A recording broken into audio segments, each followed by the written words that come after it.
Okay, so this is going to be my second clip. So let me carry on with the PEST approach, right? The political, economic, social, technological.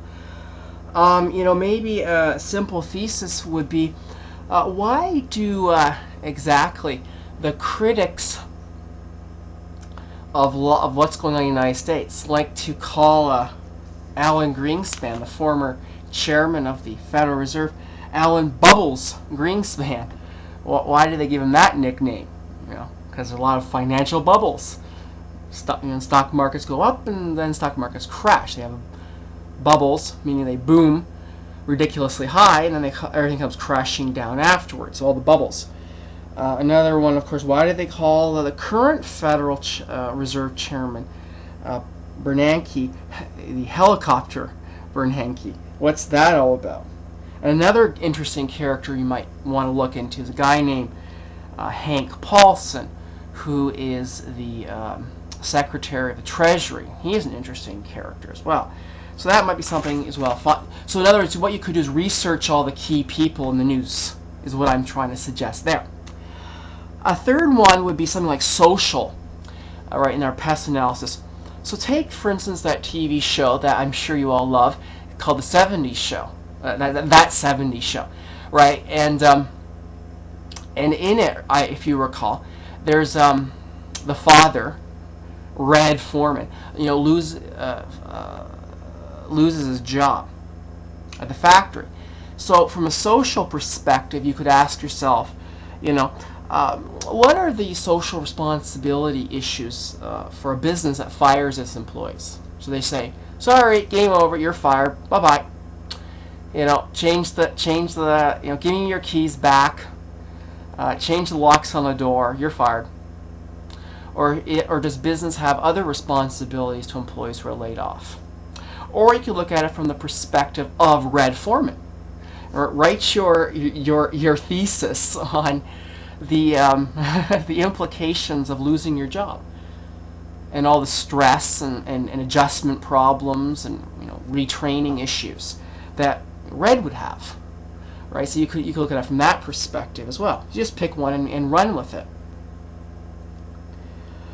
I also have here in my notes, taking factory shutdowns, right? You can take that from multiple perspectives, right? You can take it from the point of view of like the economic stuff, saying there's no longer demand for the product, or there's been some sort of, maybe we had a tariff that used to protect our business, but now the tariff is gone, so we've lost that protection. We've got lots of international competition, and try to look at a shutdown of factories and businesses, loss of jobs from that perspective. Or maybe you want to take more of a Michael Moore perspective and kind of go out and interview some people. There's no law that says you can't go talk to people, interview them. Just don't break any laws in the process of doing that. But you can go talk to people. There's no reason to have that kind of investigative, digging up the dirt kind of approach. And that's fine. Let's see. Okay, for technological, take for instance the Simpsons movie, right? In which Springfield, of course, is cordoned off from the rest of the world, right, by the EPA, and put in the big dome, right? It's like Bubble Boy from Seinfeld. And remember, and there's one scene in it when when Lisa is making a phone call, and they have this like big gigantic room where the government is listening to everyone's phone calls, right? And then the government inspector guy goes, we got one, kind of thing. When they overhear Lisa's conversation about, we're fugitives and we better, keep low and so on. And they're all happy about that. Well, right off the bat, that raises a whole bunch of issues about privacy. You could say something about employee privacy. What kind of privacy do employees have at work? What privacy, from being monitored, right? Having their, the bosses, just, watching everything you do, and how you use computers at work, and so on. I guess you could look at that from a technological perspective. In the Appendix A, they talk about intellectual capital and intellectual property protection. Well, I mean, what happened? You know, a lot of what business is based on is trade secrets, right? You invent the formula for Coca-Cola. You don't want the whole world to know that. But if governments are just running around spying on everything, and everything is tapped, and everything's being listened to, and everything's being watched, and everything's being monitored, then how do you keep everything secret at your company? Right? If your competitive advantage for your company is based upon secrets and everything's being spied on, then doesn't this sort of jeopardize possibly the competitive advantages of companies?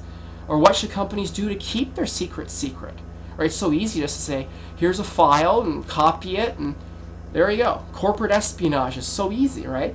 You could just, you know, I have the file, I hate my company, so now I'm going to just spill the beans. File click or whatever, you know. So who knows? Maybe I'll log in with someone else's password or something, and you know they'll trace it back to them, and you know this. So how do companies keep all their stuff private? It's a very legitimate question, which is really more in the later sections of what I'm covering, like chapter 11, chapter 12, chapter 13. Right. So you could look into all of that. The secrecy and spying and tracking and monitoring and all this kind of stuff. Perfectly relevant as long as you spin it into something that your textbook covers. So I'm trying to spin it as a legal issue, as a trade protection secrets type issue, a corporate espionage issue, something like that.